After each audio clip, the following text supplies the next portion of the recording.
Assalamualaikum warahmatullahi wabarakatuh. Baik, untuk hari ini kita akan melakukan perkuliahan tentang bagaimana caranya kita menyusun diagnosis keperawatan. Nah, sebelumnya kalian sudah pernah kuliah ya tentang pengkajian keperawatan. Bagaimana caranya kita melakukan pengkajian pada pasien, sehingga nanti akan ditemukan apa masalah utama dari pasien tersebut. Nah, hari ini kita belajarnya tentang bagaimana cara mendiagnosis pasien. Ya, kalau dokter biasanya bagaimana diagnosisnya? Pasien misalkan stroke ya, pasien sakitnya darah tinggi atau hipertensi, pasien sakitnya mah. Nah, sekarang ini kita belajar bagaimana kita melakukan diagnosis keperawatan ya. Jadi beda diagnosis keperawatan sama diagnosis medis. Itu nanti kita akan belajar. Nah, ini adalah asuhan keperawatan ya. Ada pengkajian, ada diagnosis yang kedua, kemudian yang ketiga intervensi, implementasi, dan evaluasi. Nah, untuk hari ini kita membahas tentang diagnosis keperawatan. Nah, apa itu diagnosis keperawatan? Yaitu mengidentifikasi masalah kesehatan klien yang dapat diatasi ya, ditangani, dikurangi atau diubah melalui intervensi dan manajemen keperawatan ya. Jadi masalah yang ditemukan ke pasien yang bisa kita atasi. Kita sebagai perawat bisa mengatasi masalah tersebut. Jangan sampai kita menegakkan atau mengambil suatu diagnosis tapi kita tidak bisa mengatasinya. Pro ya. Kemudian diagnosis keperawatan merupakan pernyataan singkat dalam pertimbangan perawat untuk menggambarkan respon klien pada masalah kesehatan ya, baik aktual maupun resiko. Ya, tentang respon pasien, tentang kondisi pasien. Tujuannya apa diagnosis keperawatan itu? Yang pertama untuk mengidentifikasi masalah melalui respon pasien. Jadi kita tahu masalahnya pasien itu, masalah keperawatannya pasien itu melalui responnya pasien terhadap penyakit tersebut ya. Kemudian menyelidiki dan menentukan faktor penunjangnya. Kira-kira kalau masalahnya seperti ini, apa faktor resikonya, apa penyebabnya, nanti kita akan tahu ya. Kemudian mengidentifikasi kemampuan pasien dalam mengatasi masalah. Nah, kira-kira apakah pasien itu sudah bisa mengatasi masalah itu atau butuh bantuannya kita sebagai perawat. Kemudian syarat menegakkan diagnosis keperawatan ya. Yang pertama jelas dan mudah dimengerti. Dimengerti oleh siapa? Semua perawat ya. Jadi kalau Pak masalahnya seperti nyeri, misalkan perawat harus tahu semua, oh nyeri yang seperti ini. Pasien itu nyerinya yang seperti ini loh yang dirasakan pasien, ini harus tahu. Merupakan respon pasien terhadap situasi atau keadaan yang dihadapi. Jadi ini adalah masalahnya pasien, bukan masalahnya perawat ya. Dan perawatnya juga sakit kepala.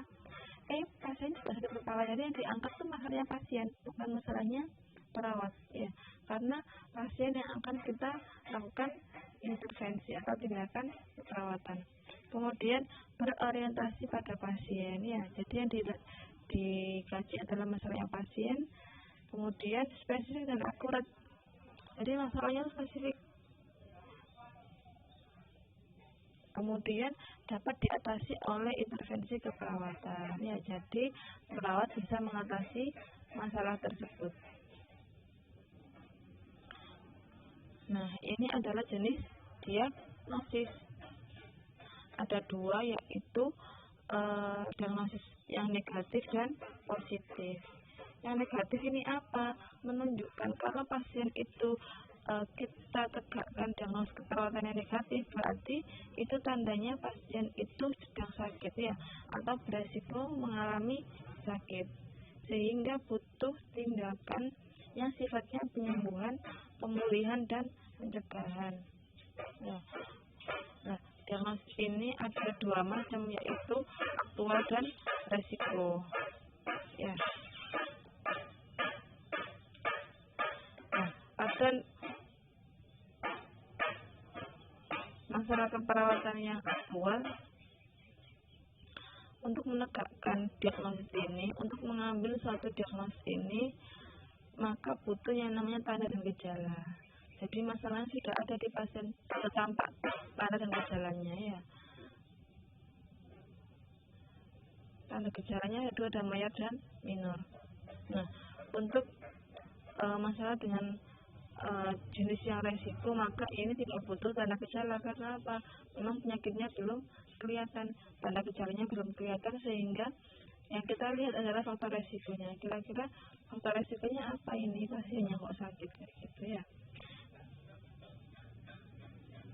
Kemudian yang kedua yaitu diagnosis positif. Ya, kalau diagnosis positif berarti pasiennya kondisinya sedang sehat. Ya, pasiennya dalam kondisi sehat dan dapat mencapai kondisi yang lebih sehat atau optimal. Ya, kalau diagnosis keperawatan yang positif, maka jenisnya adalah yang promosi kesehatan atau promkes ya. Pasti ada tanda gejalanya kalau yang positif ya. Jadi diingat-ingat, kalau diagnosis yang negatif berarti pasiennya sedang sakit atau beresiko sakit. Tapi kalau diagnosis keperawatan yang positif, maka pasiennya sekarang sedang sehat, tapi dia bisa mengoptimalkan tingkat kesehatannya. Nah, ini adalah komponen dari diagnosis keperawatan ya. Ada masalah, ada indikator, ada tanda dan gejala. Nah, masalah itu apa? Label diagnosis keperawatan yang menggambarkan inti dari respon klien terhadap kondisi kesehatan. Jadi, ini adalah responnya pasien pada kondisi kesehatannya. Responnya dia misalkan responnya apa? Nyeri, atau responnya misalkan dia defisit nutrisi atau kekurangan nutrisi gitu ya. Jadi yang menggambarkan kondisi pasien saat itu apa?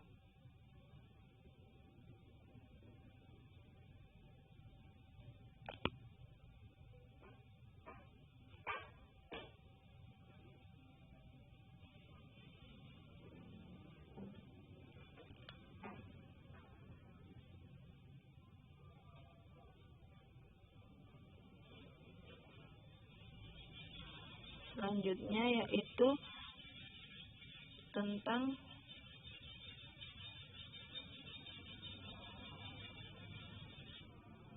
komponen diagnosis keperawatan.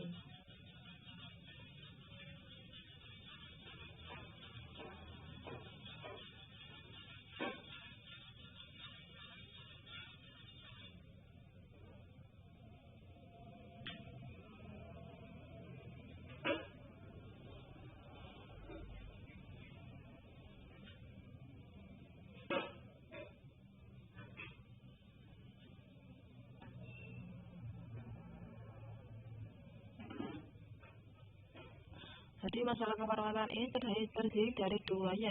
Yang pertama adalah deskriptor. Deskriptor ini yang mendeskripsikan apa kira-kira ini terjadi apa? Penurunankah? Ada gangguankah ya? Ada defisitkah? Deskriptor ini adalah yang menjelaskan kondisi setelahnya, yaitu fokus diagnosis. Deskriptor contohnya gangguan, penurunan ya, intoleransi, defisit dan yang lain-lain. Fokus diagnosisnya adalah fokus masalahnya yang dialami oleh pasien. Ya, misalkan masalah keperawatan, gangguan pertukaran gas. Deskriptornya apa? Gangguan ya. Fokus diagnosisnya adalah pertukaran gas ya. Jadi pertukaran gas ini masalahnya di mana? Di pertukaran gasnya. Sedang apa terjadi gangguan ya.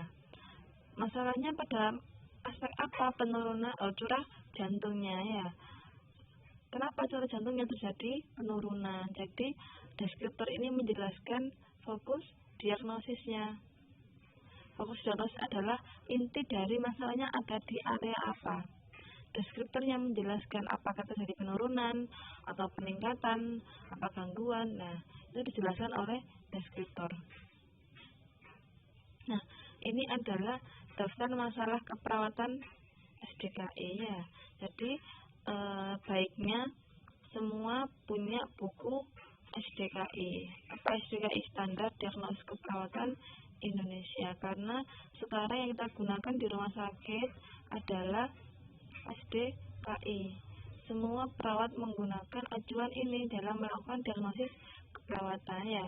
Tidak harus hafal apa, nanti semakin sering dibuka bukunya, semakin sering membuat acuan keperawatan, nanti akan hafal-hafal sendiri ya.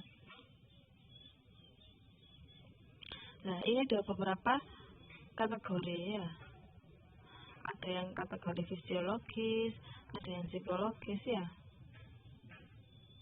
Nah, ini ya. Pada kategori fisiologis ada beberapa subkategori. Ada respirasi, ada sirkulasi, ada nutrisi, ada eliminasi, ada neurosensori ya, ada produksi dan seksualitas. Jadi ketika kita menentukan masalah, nanti kalau mau cari lebih cepat di buku SDKI, kita lihat itu masuk kategori yang mana, kategori fisik atau kategori psikologis ya. Ada kategori perilaku juga, nanti dilihat sendiri ya di bukunya ya. Jadi kalau pengen gampang cari diagnosisnya apa, letaknya di mana, nanti lihat di kategorinya. Nah, ini adalah yang tadi saya jelaskan. Masalah itu tadi ada dua ya, ada yang positif, ada yang negatif. Yang negatif berarti tandanya pasien itu sedang sakit, kalau positif pasiennya sedang sehat. Nah, kita lihat ini diagnosis aktual ya, tadi aktual dan resiko masuk pada diagnosis yang negatif, sedangkan promkes atau promosi kesehatan masuk diagnosis yang positif. Kita lihat yang aktual, apa bunyinya ya, berat badan lebih ya, negatif ya, berarti dia obesitas. Defisit nutrisi ya, deskriptornya apa? Defisit. Fokus diagnosisnya apa? Nutrisi, berarti kondisinya nutrisinya sedang kurang gitu ya. Kemudian disfungsi motilitas gastrointestinal ya, maka ini di mana fokus diagnosisnya? Di motilitas gastrointestinal. Kenapa ada disfungsi atau gangguan pada fungsinya gitu. Kemudian diagnosis resiko.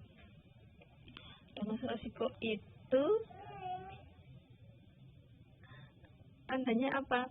Pasti ada kata-kata resiko di depannya ya. Resiko hipovolemia, resiko ikterik neonatalu, resiko ketidakseimbangan cairan. Nah, itu tandanya ada kata-kata resiko di depan diagnosisnya, gampang ya. Kemudian promkes. Nah, promkes tadi diagnosis positif, promosi kesehatan ya. Jadi tandanya apa? Biasanya diawali dengan kata kesiapan peningkatan keseimbangan cairan, kesiapan peningkatan nutrisi. Jadi deskriptornya apa? Kesiapan, pasien sudah mulai siap. Peningkatan keseimbangan cairan itu adalah fokus diagnosisnya ya. Saya pahami ya, antara deskriptor dan fokus diagnosis. Nah, komponen diagnosis yang kedua apa? Indikator diagnosis. Apa saja? Ada tanda dan gejala, ada faktor resiko.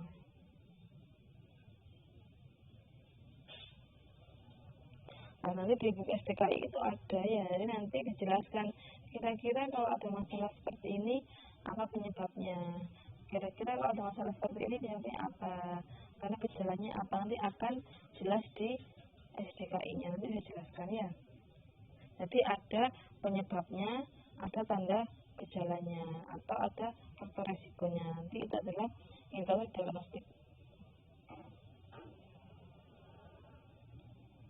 Ya, ini indikator diagnostik ya yang ada di buku SDKI, ada penyebab, ada tanda gejala. Tapi kalau misalkan masalahnya itu adalah masalah yang resiko, berarti dia akan ada faktor resikonya.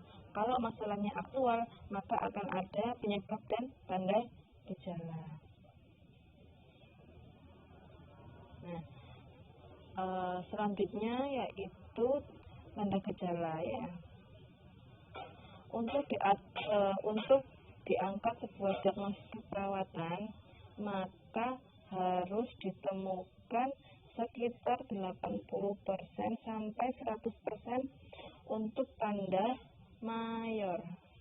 Jadi kalau misalkan tanda di pasien itu tidak mencapai 80% dari tanda mayor yang tercantum di buku, maka tidak boleh diambil diagnosis keperawatan tersebut. Kalau tanda minor gimana Bu? Tanda minor tidak harus ditemukan. Jadi tanda minor adalah tambahan saja. Ya, tapi syarat utamanya adalah 80% sampai 100% adalah tanda mayor ya. Nah, ini ya. Ini contohnya. Ini masalah aktual ya. Keletihan. Nah, jadi kalau ada masalah perawatan cuma satu kata, pasti itu masalah aktual. Misalkan hipovolemia, hipervolemia, keletihan, diare, konstipasi, itu pasti masalah aktual ya. Ini adalah contoh gambaran di SDKI. Coba kalau misalkan punya silakan dibuka ya, dicocokkan ya. Jadi masalahnya adalah keletihan di sini. Masalah tadi ya kita kupasnya tadi ada 3 indikator ya, ada masalah, kemudian ada indikator diagnostik dan ada tanda dan gejala. Nah, masalah aktual ini adalah contohnya keletihan. Yang kedua adalah indikator diagnostik, ada penyebab, ada gejala dan tanda, ada mayor dan minor. Kemudian ada kondisi klinis terkait. Ini apa? Jadi kira-kira masalah keletihan itu biasanya terjadi pada pasien-pasien apa? Pasien-pasien dengan kondisi klinis apa? Biasanya anemia ya, kanker, atau hipotiroidisme, AIDS, depresi, dan menopause ya. Ini adalah indikator diagnostik. Ya, jadi ketika kita mengambil satu diagnosis keperawatan, dalam menyusunnya maka harus ada di buku ini. Penyebabnya juga harus sama plek sama yang di buku ini. Begitu pula tanda dan gejalanya. Ya. Kemudian aspek yang ketiga adalah tanda gejala mayor minor ya. Yang atas mayor, yang bawah minor. Diingat-ingat tanda mayor harus 80% sampai 100%. Jika di sini kita temukan ada 5 tanda mayor, minimal pasien harus ada tandanya 4. Minimal. Jika ada tandanya 4 atau lebih, maka boleh diangkat masalah keperawatan keletihan. Tapi kalau cuma 3 berarti tidak boleh diangkat. Jadi dilihat dulu, nanti pasien dikaji. Setelah dilakukan pengkajian, disamakan, dilihat apakah tanda yang gejala yang dialami pasien itu ada di gejala mayor yang di buku SDKI. Kalau sudah mencapai 80%, maka boleh diangkat sebagai masalah keperawatan. Tapi kalau tidak ada, maka tidak boleh diangkat. Paham ya? Nah, ini adalah contoh masalah resiko perdarahan ya. Jadi kalau misalkan faktor masalah yang resiko, maka tidak ada yang namanya tanda gejala, tidak ada yang namanya penyebab. Karena apa? Dia masih resiko. Namanya faktor resiko. Kira-kira faktor resikonya apa? Perdarahan itu ada aneurisma, ada gangguan saluran cerna, ada gangguan fungsi hati, sama ya. Jadi kalau misalkan membuat diagnosis keperawatan harus sama seperti bukunya ini, penyebabnya juga. Nah, sama seperti yang sebelumnya, ada kondisi klien terkait. Jadi kira-kira kondisi apa, penyakit apa yang pasien itu beresiko perdarahan ya. Jadi paham ya kalau masalah resiko yang di buku SPKI adanya faktor resiko. Tidak ada penyebab, tidak ada tanda gejala. Bagaimana ada tanda gejala belum masih resiko ya. Jadi belum ada tanda gejalanya gitu. Nah, ini adalah contoh dari masalah promkes gelap ya. Ini adalah masalahnya kesiapan peningkatan pengetahuan. Ya. Indikator diagnostiknya apa? Ada gejala tanda mayor, ada tanda gejala minor, dan ada kondisi terkait. Ini adalah indikator diagnostiknya dan tanda gejalanya sama ya. Jadi masalah ini boleh diangkat ketika 80 sampai 100% itu ada gejalanya. Jadi kalau misalkan ini ya 4 tanda gejala mayor, kalau cuma 3 berarti 75% belum cukup. Jadi masalah ini bisa diangkat jika ada keempat tanda mayor ini ya, dihitung sendiri nanti. Iya. Nah, bagaimana cara merumuskan diagnosis keperawatan ya? Ada yang tripart, ada yang two-part. Yang tripart ini yang untuk yang apa? Untuk diagnosis yang aktual. Kenapa kok ada tripart? Karena kalau masalah diagnosis yang aktual ada tanda gejala sehingga harus disebutkan gejalanya apa. Ya, jadi tripart itu apa sih? Ada masalah, ada penyebab, ada tanda gejala. Nanti dihubungkan dengan kata-kata, berhubungan dengan dan dibuktikan dengan. Jadi diagnosis tripart itu isinya adalah masalah, berhubungan dengan, tambahkan penyebab, kemudian dibuktikan dengan, kemudian ada tanda gejala. Bagaimana dengan penulisan diagnosis yang two-part? Ini pada diagnosis resiko dan diagnosis yang promosi kesehatan ya. Kenapa two-part? Karena ada 2 inti ya. Kalau faktor resiko harus menyebutkan masalah dan faktor risiko. Kalau diagnosis promosi kesehatan harus menyebutkan masalah dan tanda gejala. Bisa dibedakan ya. Kalau aktual ada tripart, kalau resiko ada two-part, tapi menyebutkan faktor resiko. Kalau promkes ada masalah, menyebutkan tanda dan gejalanya. Nah ini ya. Bagaimana cara menegakkan diagnosisnya? Yang pertama, analisis data. Bandingkan datanya. Data yang kita kaji dari pasien dibandingkan dengan apa? Dengan nilai normalnya. Kalau tidak normal, berarti itu adalah suatu masalah. Kita analisis semua hasil pengkajian, kemudian kita identifikasi gejalanya tadi itu masuk masalah yang apa. Gejala yang tanda gejala atau masalah yang kita temukan tadi ketika pengkajian itu masuk di tanda dan gejala yang mana.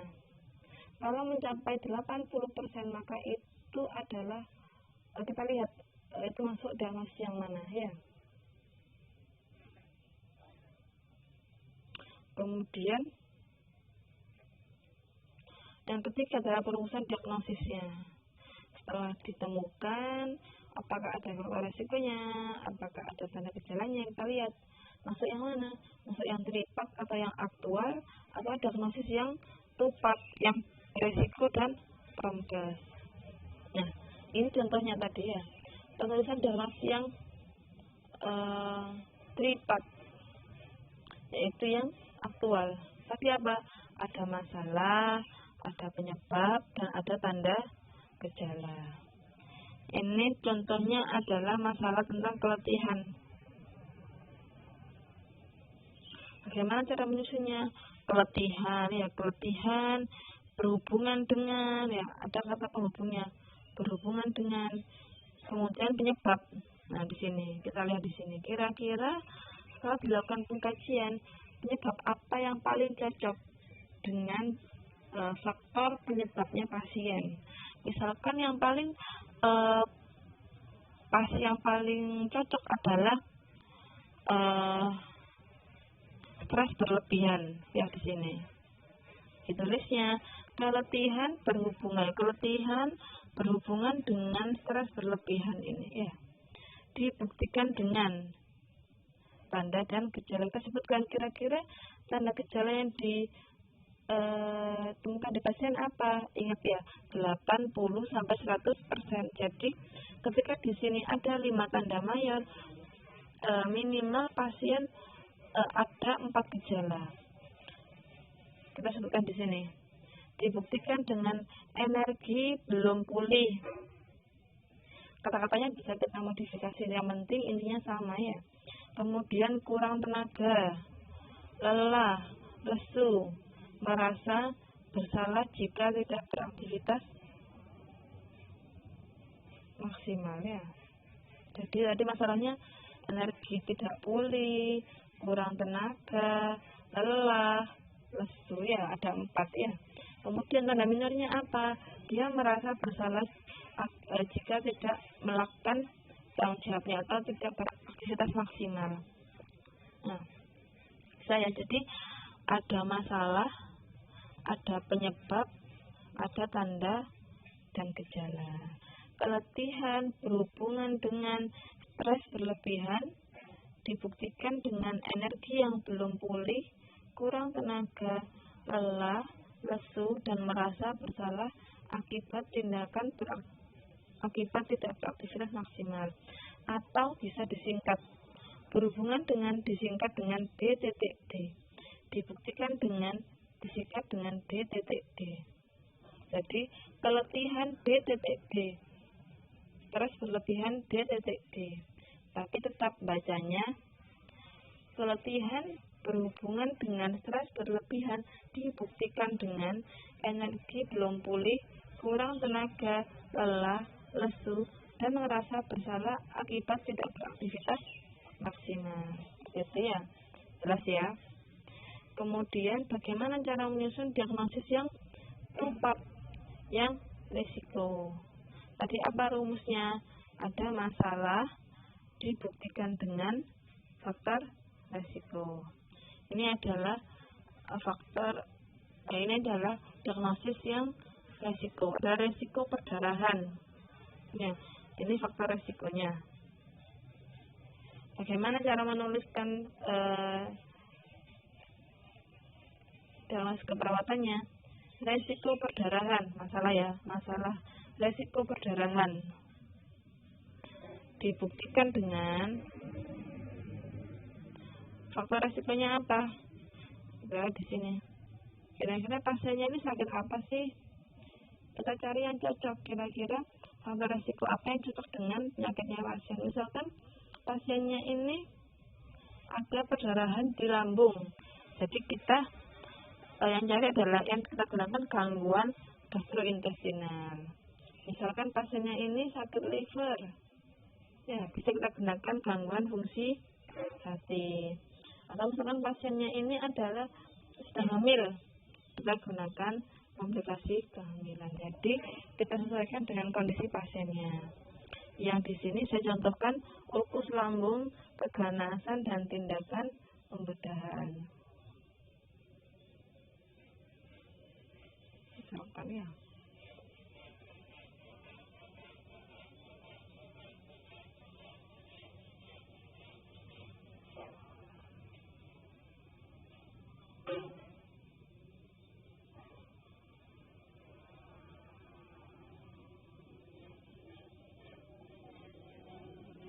Jadi misalkan ini ada pasiennya punya faktor resiko banyak. Kalau pasien cuma punya satu faktor resiko, ya satu aja yang dicantumkan, ya nggak apa-apa. Tapi kalau pasiennya punya faktor resiko banyak, nanti sebutkan semua, boleh, silahkan. Seperti sebelumnya, bisa disingkat resiko perdarahan D.D, ulkus lambung, dan seterusnya. Tapi tetap bacanya resiko perdarahan dibuktikan dengan gitu ya. Jelas ya. Kemudian yang ketiga, terkait dengan diagnosis promosi kesehatan ya. Ada masalah dibuktikan dengan tanda dan gejala. Di sini kita lihat kesiapan peningkatan pengetahuan dibuktikan dengan apa? Ini ya. Di sini ada 4 tanda mayor. Kalau 80% sampai 100% maka semua harus ada. Maka di sini saya tulis kesiapan peningkatan pengetahuan dibuktikan dengan minat belajar meningkat. Ada ya. Mengetahui demam berdarah. Misalkan dia sudah tahu, misalkan topiknya terkait dengan terkait dengan kesiapan pengetahuan demam berdarah ya. Kemudian menceritakan pengalaman penanganan demam berdarah ya. Yang ketiga di sini menggambarkan pengalaman sebelumnya yang sesuai dengan topiknya adalah demam berdarah. Kalau di sini dapat melakukan perilaku 3M+. Ini tanda yang objektif, perilaku sesuai dengan pengetahuan ya. Kalau DBD biasanya terkait dengan perilaku 3M+ ya. Jadi yang di sini bisa kita sesuaikan dengan kondisi pasiennya, tapi tetap harus memenuhi inti dari tanda ini ya. Minat belajar meningkat sama dengan mengungkapkan minat dalam belajar. Mengetahui demam berdarah sama dengan menjelaskan pengetahuan tentang topik. Menceritakan pengalaman penanganan demam berdarah sama dengan menggambarkan pengalaman sebelumnya. Perilaku 3M+ sama dengan perilaku sesuai dengan pengetahuan ya. Jadi bisa kita modifikasi sesuai dengan kondisi pasiennya, sesuai dengan kasusnya, sesuai dengan topiknya. Kemudian sama sebelumnya bisa kita singkat. Kesiapan peningkatan pengetahuan DD dibuktikan dengan ya sama sebelumnya. Nah, biasanya kita dalam menyusun sebuah diagnosis keperawatan itu ada kriteria khusus.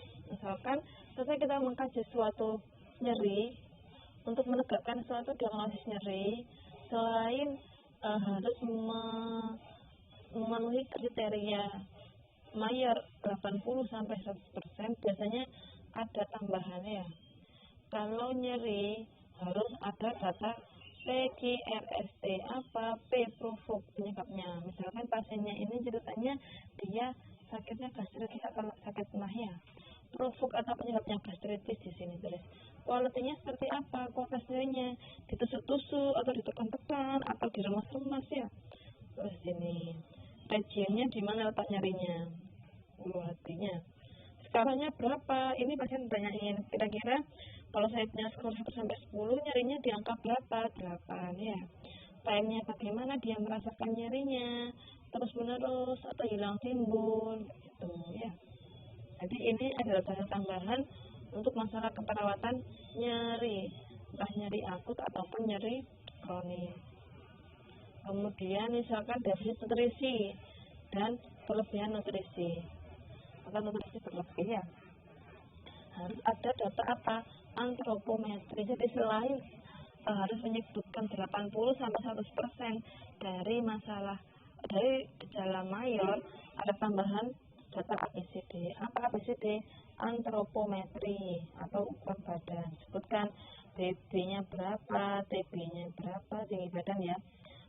Berat badannya berapa sebelum masuk rumah sakit, kemudian BB-nya berapa setelah dirawat di rumah sakit, tinggi badannya berapa, lengkar lengannya berapa, lingkar kepalanya berapa, IMT-nya berapa, indeks massa tubuh. Kemudian biochemical atau nilai laboratorium ya, apa yang mendukung hemoglobin misalkan ya, ada leukosit, ada albumin gitu.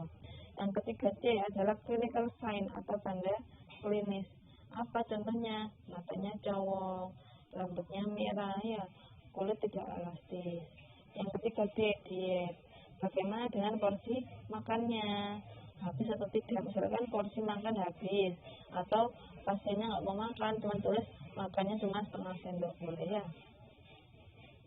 Kemudian masalah keperawatan hipovolemia atau hipervolemia, kekurangan cairan tubuh atau kelebihan volume cairan tubuh.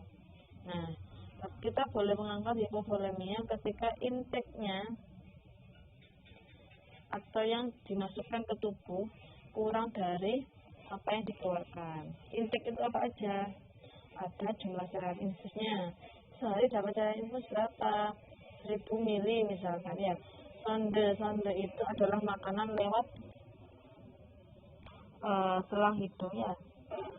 Sehari dapat berapa sondenya, kemudian minumnya berapa, obat-obatannya berapa, sirupnya berapa cc, berapa mili, itu dihitung semua.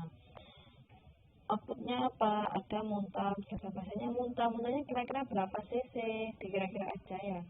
Nggak mungkin kan kita itu ada pasal kan diambilnya gelas ukur, nggak mungkin ya, jadi kira-kira berapa gelas ya, gitu ya. Diarenya berapa banyak, berapa gelas kira-kira, gelas aqua itu biasanya takarannya. Gelas aqua berarti kira-kira 220 sampai 250 cc. Kemudian volume pipisnya berapa, kira-kira pipisnya berapa.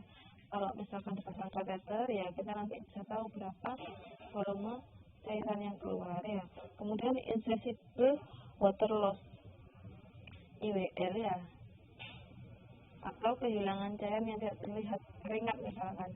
Nanti kita bisa hitung, nanti ada rumusnya kalau kita menghitung IWL ya. Jadi kalau ada masalah perawatan hipovolemia atau hipervolemia, maka harus menyantumkan data intake dan output. Kalau hipovolemia, maka jumlah cairan yang masuk harus kurang dari jumlah cairan yang keluar. Kalau hipervolemia, maka jumlah cairan yang masuk harus lebih dari jumlah cairan yang keluar. Ini contohnya ya. Ini contohnya ketika kita mengambil suatu diagnosis keperawatan. Ada keluhan utamanya, pasien tanyain, keluhan utamanya apa Pak ke rumah sakit? Nyeri ulu hati.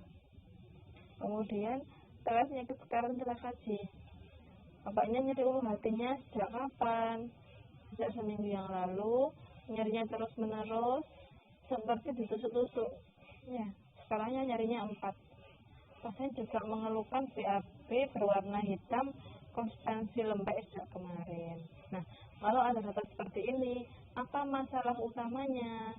Kita lihat kira-kira pasien ke rumah sakit itu yang paling dikeluhkan apa?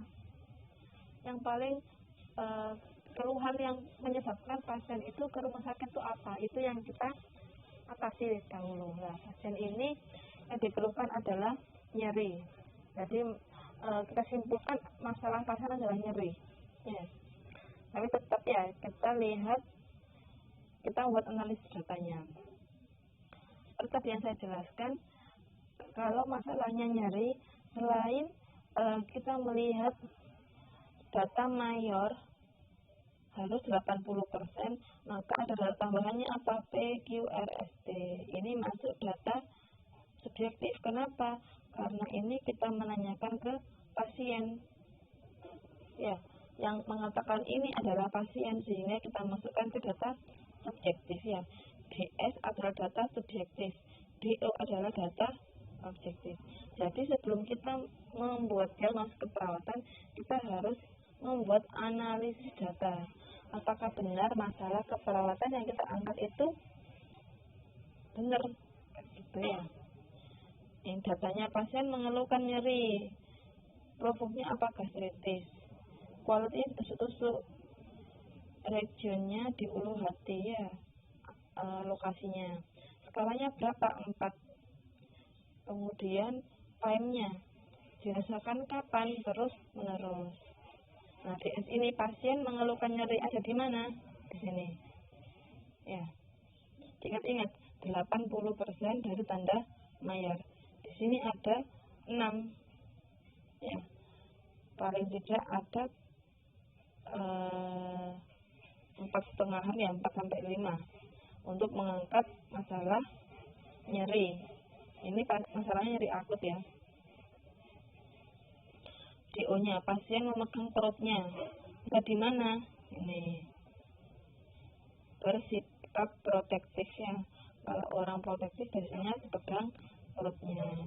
Pasien tampak meringis kesakitan, ya, di sini ya. Kemudian nadinya meningkat, di sini ya. Gelisah, sulit tidur. Ya, jadi ada 1, 2, 3, ada 4. Di sini ada 4 tanda mayar ya. Kemudian ada tekanan darah meningkat. Ini tambahan aja ya, jadi tidak ikut ya. Kemudian pola nafasnya. Ya, jadi diingat lagi kalau misalkan kita mau memunculkan masalah keperawatan pada analisis data tanda-tanda vital seperti tekanan darah, nadi, kemudian pernafasan dan suhu, jangan dimasukkan semua. Dimasukkan hanya data-data fokus yang di sini ada, seperti tanda di sini ada ya di SDKI ya, pola nafasnya, tekanan darah, nadi. Kalau di sini ada, silakan dimasukkan di sini. Tapi kalau di SDKI tidak ada, jangan dimasukkan di sini di data, karena itu data yang tidak ada gunanya. Ya, sudah. Setelah kita menemukan masalah keperawatannya, apa di sini? Dalam keperawatan tadi ini termasuk masalah yang aktual. Apa tadi rumusnya? Ada masalah berhubungan dengan penyebab, DD, tanda gejala. Dari akut berhubungan dengan agen pencedera fisiologis. Ini penyebabnya ya. Agen pencedera fisiologis itu apa? Seperti inflamasi, bengkak-bengkak itu ya, iskemia atau neoplasma. Kalau kimiawi apa contohnya? Misalnya kena bahan iritan bahan kimia. Kalau fisik apa? Misalkan dia habis operasi karena luka sayatan ya, atau amputasi gitu ya. Dan cukup ya. Jadi ini adalah datanya. Ini adalah cara perawatannya. Jadi harus mengacu rumusnya ini. Kalau masalahnya resiko ya tadi ada 2 ya, nyeri akut, faktor resiko, masalah dan faktor resiko. Kalau masalah terkait dengan ini proses, berarti masalah dan tanda gejala ya. Ya, jadi tetap kalau membuat diagnosis keperawatan dicocokkan sama SDKI. Jangan sampai ngawur ya. Jangan sampai kita itu kalau bikin diagnosis keperawatan ini nyontoh di Google ya, nyontoh di WordPress atau Blogspot. Itu ada data yang lama, itu masih pakai diagnosis Nanda Niknok. Kalau sekarang Indonesia sudah punya standar sendiri, maka gunakan yang standar.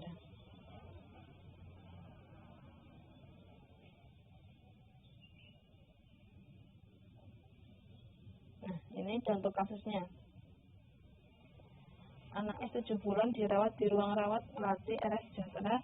Itu mengatakan satu hari SMRS anaknya BAB cair lebih dari 10 kali, disertai muntah 1 kali. Menurut ibu klien, meskipun anaknya diare, anak masih mau makan dan minum dengan baik. Pasiennya sadar, komposen. CTV-nya, heart rate-nya atau nadinya 32 kali per menit. Pernafasannya 32 kali per menit, hasilnya 38,1. Kapilari refill time-nya 2 detik, turgornya masih baik dan elastis. Mukosa bibirnya tampak lembab dan kemerahan, tampak lemah.